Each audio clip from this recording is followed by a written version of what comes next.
Bonjour à tous et bienvenue sur la chaîne Hélios Guidance. On se retrouve pour le tirage sentimental des Sagittaires. J'espère que vous allez bien, que vous avez passé une belle rentrée et qu'il y a plein de beaux projets pour vous cette année.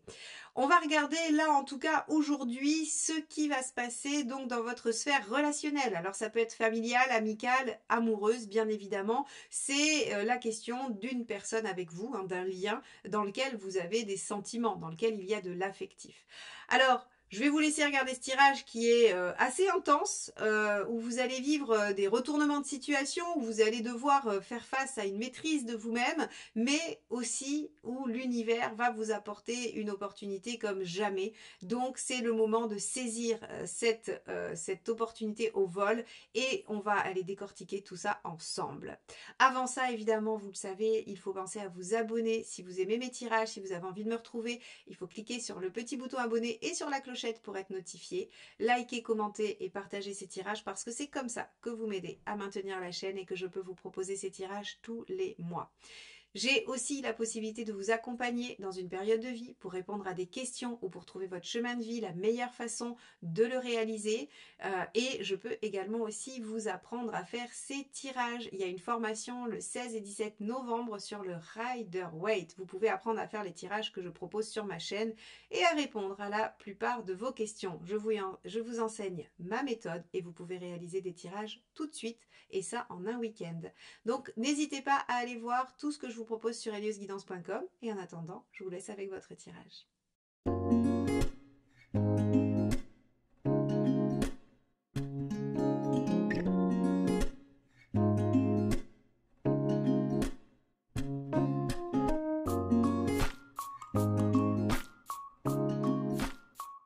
Allons donc voir les Sagittaires, comment vous allez traverser ce mois d'octobre au niveau sentimental, relationnel et affectif. On va commencer par un arcane majeur du tarot de Marseille qui va nous donner une tendance. Allez, c'est parti. Donc, Sagittaire, octobre 2024, sphère relationnelle, affective, amoureuse, familiale, amicale. Alors, ce sera celle-ci. L'étoile. Ah, l'étoile est une très belle carte. C'est l'univers qui vous envoie des signes, qui vous guide. On a aussi des coups de chance, des coups de bol. On peut avoir une rencontre d'âme, on peut avoir une très belle connexion avec quelqu'un si vous êtes déjà en relation. L'étoile est une carte de douceur, de bienveillance, de quelque chose qui finalement vient réaliser un peu les rêves. Donc on va avoir un mois qui normalement devrait voir l'aboutissement de quelque chose, une réalisation, une compréhension de quelque chose aussi. Avec l'étoile, on peut avoir des réponses de l'univers par rapport à une question qu'on se pose. On peut avoir des synchronicités, on peut avoir tout ce genre de choses. Alors, on va tout de suite regarder dans quel état d'esprit vous êtes, les Sagittaires, sur cette période. Allez, c'est parti.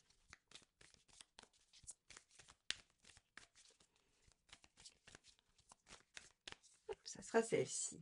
Reine de Pentacle, vous avez envie de sécuriser votre environnement. Vous avez envie de vous sentir en sécurité affective. Alors, soit vous allez vous rapprocher des gens sur qui vous savez pouvoir compter, soit vous allez essayer de créer une relation sécurisante, apaisante, normale, tranquille, pas quelque chose de compliqué qui vous met en insécurité, plutôt quelque chose qui vient qui vient construire, s'apaiser.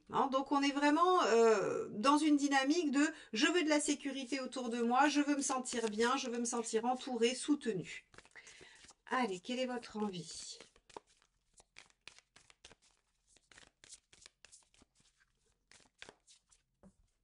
D'autres couples, bah oui, vous voulez de l'harmonie, de l'échange, de la compréhension, du dialogue, de la réciprocité.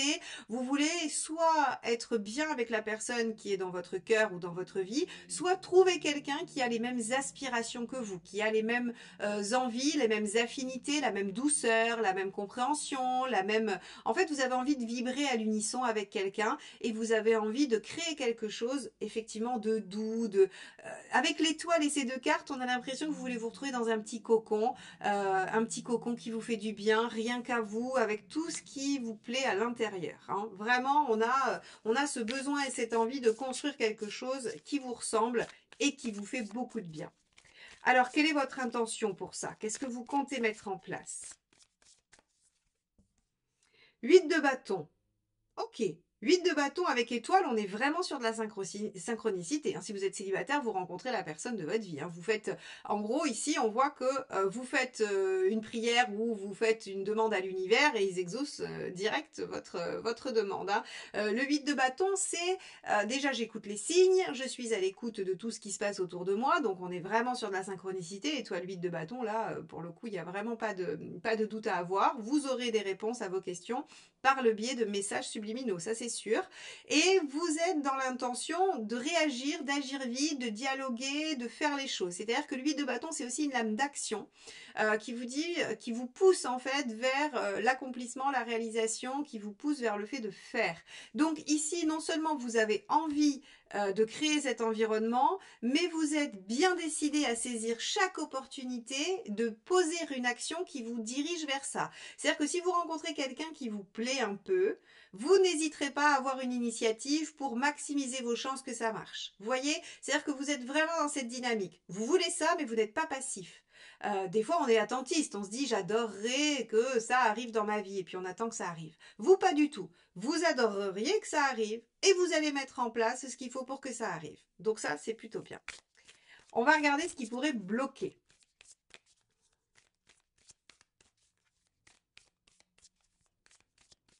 Hop là, celle-ci s'est éjectée toute seule. Le 2 de bâton, l'hésitation, le fait de vous retrouver face à des choix. En fait, ce qui serait compliqué pour vous, c'est que si l'univers vous présentait plusieurs situations ou plusieurs options, vous seriez bien embêté de choisir l'une des deux. Vous n'avez pas envie que l'univers vous oblige à choisir, que l'univers vous envoie des situations où il n'y a pas de certitude. Ce qui pourrait bloquer, effectivement, c'est que ce soit pas limpide. Alors, ça devrait l'être quand même, hein, les Sagittaires. Si ça ne l'est pas, c'est que vous compliquez un peu les choses.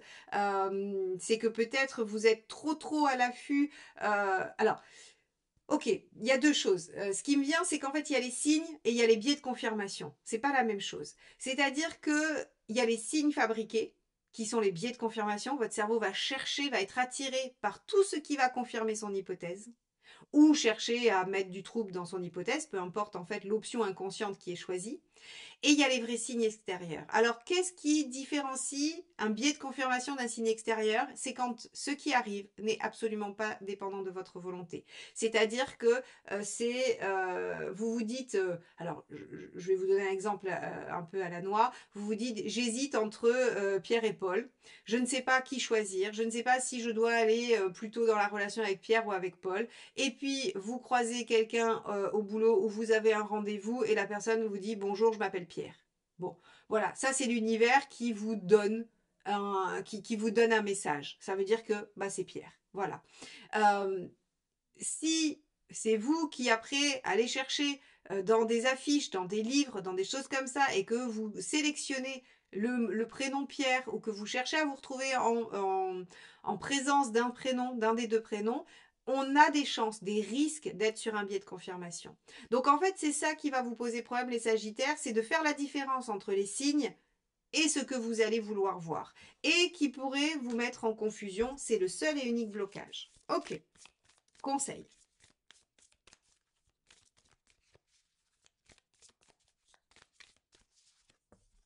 La force. La force, elle va être de vous dire, en fait, finalement, soyez à l'équilibre, maîtrisez vos instincts, soyez vraiment, en fait, tenez votre ligne droite. Vous savez ce que vous voulez. Vous voulez de l'étoile, vous voulez de la reine de Pentacle. En fait, ne vous laissez pas déstabiliser, ne vous laissez pas détourner de votre objectif. La force, elle vous dit, vous savez ce que vous voulez, tenez bon, soyez ferme. Qui que vous ayez en face, s'il vous amène ailleurs que là où vous voulez, ben, vous n'y allez pas. C'est pas un signe, ça. Hein. Le signe, ce serait de rencontrer quelqu'un, tiens, par hasard, qui a exactement les mêmes envies que vous, ou que votre compagnon vous dise, ou votre compagne vous dise, bah tiens, j'ai envie de ça, et oh, c'est génial, moi aussi. Hein, ça va être plutôt les bonnes coïncidences que les oppositions. La force, elle vous dit, tenez bon, tenez votre cap. Hop, allez, ce qu'il ne faut pas faire. Alors j'en ai deux qu'on sauté, mais j'étais pas tout à fait prête. C'est le 7 de Pentacle et la Lune. Voilà, ne vous laissez pas disperser et prendre dans vos émotions. Mais on va essayer d'en avoir une qui va préciser ça un peu plus. Allez, qu'est-ce qu'il ne faut pas faire, mes chers Sagittaires? L'empereur. Eh oui, il ne faut pas... Alors, ça va être difficile, hein, parce que c'est... Votre problématique sur ce mois d'octobre, ça va être de trouver en fait l'interstice, l'entre-deux. Parce qu'en fait, vous allez vouloir soit tout faire valider par l'univers, soit rien du tout. En fait, si vous voulez, on a la force et l'empereur en positif et en négatif. On vous dit qu'il faut rester maître de vous-même, qu'il faut garder votre ligne droite, mais qu'il ne faut pas non plus être arc-bouté et qu'il ne faut pas être fermé, têtu, obstiné et qu'il ne faut pas finalement ne pas prendre en compte l'autre. Alors, comment on fait tout ça, les Sagittaires? C'est bien compliqué. Vous avez envie de trouver de l'harmonie. Dans toute relation, il y a des compromis à faire. Le secret, c'est de vous dire, est-ce que ces compromis, ils viennent bousculer mes besoins fondamentaux et essentiels? Si c'est le cas, c'est non. Vous restez dans la force, vous tenez, ça vous demande de trop grands sacrifices, c'est que c'est pas harmonieux, c'est que c'est pas possible.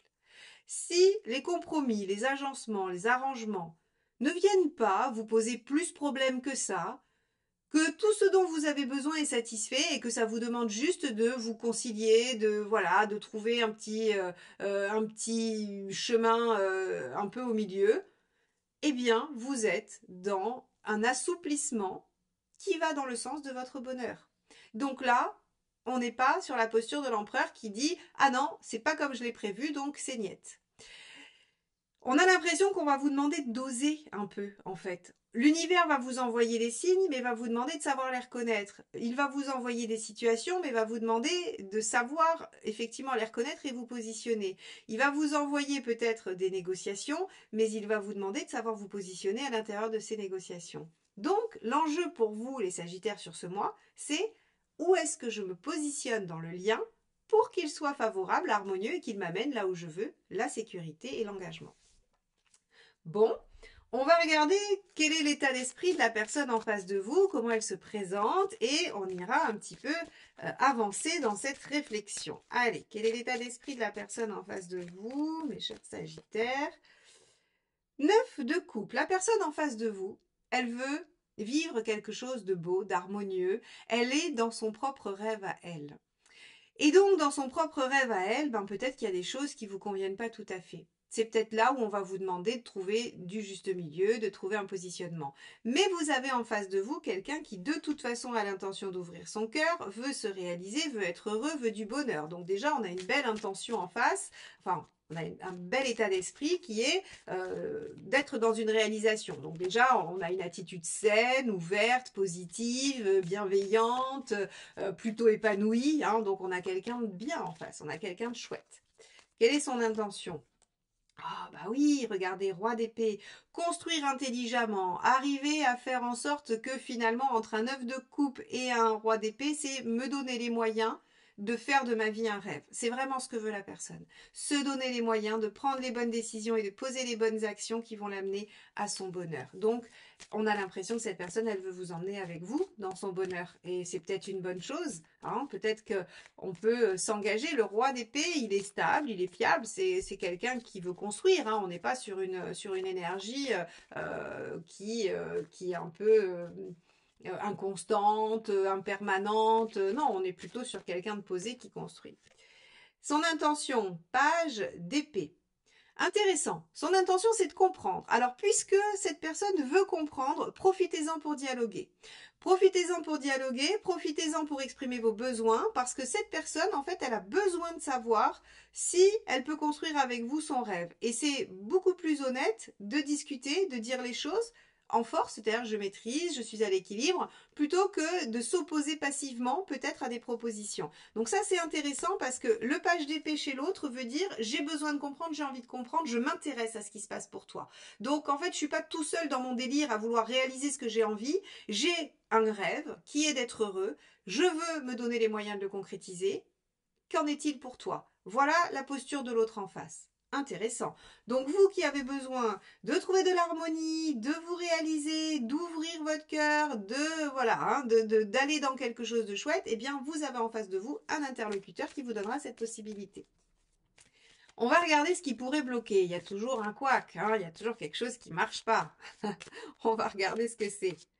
Allez.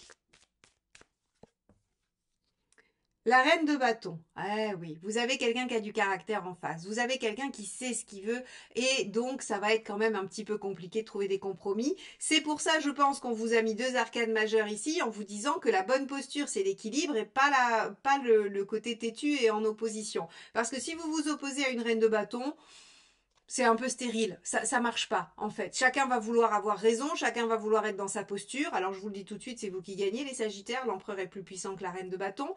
Mais finalement, ça donne quoi? Ça donne de l'incompréhension et on n'est pas dans la bonne dynamique. Donc en fait, on n'arrive pas à construire. C'est pour ça qu'on vous dit attention, vous pourriez vous perdre en étant dans un empereur mal aspecté. Donc ici, on vous dit la personne, elle veut comprendre, utiliser le dialogue plutôt que l'opposition et, on va dire, la fermeté. Allez, on va regarder les deux facilitateurs. La tour. Ah, très bien. Mettre les pieds dans le plat. Voilà. Si ça vous plaît pas, faut le dire. Faut pas attendre. Faut pas se dire peut-être qu'il va ou va comprendre, qu'elle va comprendre. La tour, c'est prenez le risque. Lancez-vous. Jetez-vous à l'eau. Dites les choses. Ne laissez pas s'ancrer des choses qui vous conviennent pas. Positionnez-vous correctement. Sans, là encore une fois, vous voyez, l'empereur, c'est très significatif. Parce que l'empereur en négatif, il s'oppose, il se bloque. Il résiste. Et donc, en fait, il se rigidifie, il se solidifie. Ce qui fait qu'en fait, quand on s'y oppose, on peut soit se casser les dents, soit en fait finalement le briser. C'est l'histoire du roseau et du chêne. Hein. Le chêne dans la tempête casse parce qu'il est tellement fort et solide et qu'il bouge pas que le vent le fait plier et casser. Alors que le roseau, lui qui semble un peu plus faible, en fait il va plier, plier, plier, puis quand la tempête est partie, il se redresse. Point. Et bien là, en fait, on a la même chose. Et on vous dit que ce qui va aider, c'est plutôt d'être dans je mets les pieds dans le plat, je prends des risques, je dis les choses, plutôt que d'être en résistance parce que ici, sinon, ça va casser, ça va venir se briser et après, ça va être compliqué de le reconstruire. Allez, deuxième facilitateur. Le soleil, bah oui, être limpide, clair, donner de la visibilité et aussi prendre plaisir, c'est-à-dire que au-delà de tout ce qu'il va falloir régler, de tout ce qu'il va falloir questionner, il va falloir aussi prendre plaisir. Le facilitateur, c'est de se rendre compte qu'il y a de la communication, qu'il y a de la complicité, qu'il y a de la réciprocité, qu'il y a quelque chose de plaisant, de joyeux, qu'on passe des bons moments ensemble, qu'il y a beaucoup de plaisir et que finalement, peut-être que si on n'a pas tous les tenants et les aboutissants maintenant, c'est pas la fin du monde. Peut-être que si votre reine de denier, elle doit encore un petit peu explorer avant de se sentir en sécurité, c'est pas la fin du monde non plus. Vous voyez, ici, en fait, on vous dit, ce qui me vient là, c'est qu'en gros, vous aimeriez avoir la garantie de la sécurité avant même d'essayer.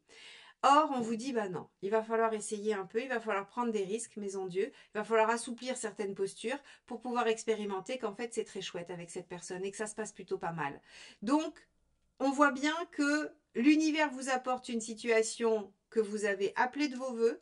Elle vous donne l'opportunité de la construire. Vous allez être un peu perdu. Vous allez vous dire est-ce que c'est ça, est-ce que c'est pas ça, comment je sais. En face, on va avoir quelqu'un qui va vous demander de vous ajuster un petit peu, mais finalement pas tant que ça. Il va falloir s'assouplir sans perdre de vue ses fondements et ses besoins fondamentaux, mais sans résister de façon têtue et réactionnelle. Bien. Vous en êtes où à la fin du mois avec tout ça? On va regarder. L'étoile, la même, bah oui, vous êtes dans la réalisation de vos vœux, donc ça marche les Sagittaires, ça marche. L'étoile vient ici redire la même chose, c'est la même carte. Elle vous dit, faites confiance à l'univers, s'il vous a apporté cette situation, c'est qu'il y a quelque chose à en tirer, c'est qu'il va falloir négocier, naviguer à l'intérieur de ça et que vous pouvez en sortir quelque chose de positif. La personne en face a de bonnes intentions vis-à-vis de vous. Allez, on va regarder la deuxième carte, qu'est-ce que ça nous dit ? 7 de bâton, battez-vous pour ce qui est important pour vous. Ça ne fait que redire ce que je vous ai dit à l'instant, c'est-à-dire que l'univers vous demande de savoir ce que vous voulez, de le défendre, de savoir le construire à deux. Et grâce à ça, vous allez pouvoir être dans un épanouissement. Le 7 de bâton, c'est quand même une carte de joie, de bonheur et d'épanouissement dans tous les domaines. C'est-à-dire que votre bien-être rayonne dans tous les domaines de votre vie. Waouh! Eh bien, les Sagittaires, c'était pas facile ce mois. Vous allez traverser des doutes, des questionnements, vous allez peut-être avoir envie de réagir et puis après non, et de vous opposer et après de discuter. On voit qu'il va y avoir quand même pas mal de mouvements pour vous, mais vous vous en sortez bien, l'univers est là, il veille sur vous, il vous apporte ce dont vous avez besoin, profitez-en. Profitez-en vraiment pleinement. Moi, je vous remercie de m'avoir écouté jusque-là. J'espère que ce tirage vous aura apporté des éléments intéressants, qu'il aura nourri votre réflexion. On se retrouve très vite pour de nouvelles guidances. Beau mois d'octobre, à bientôt, bye bye.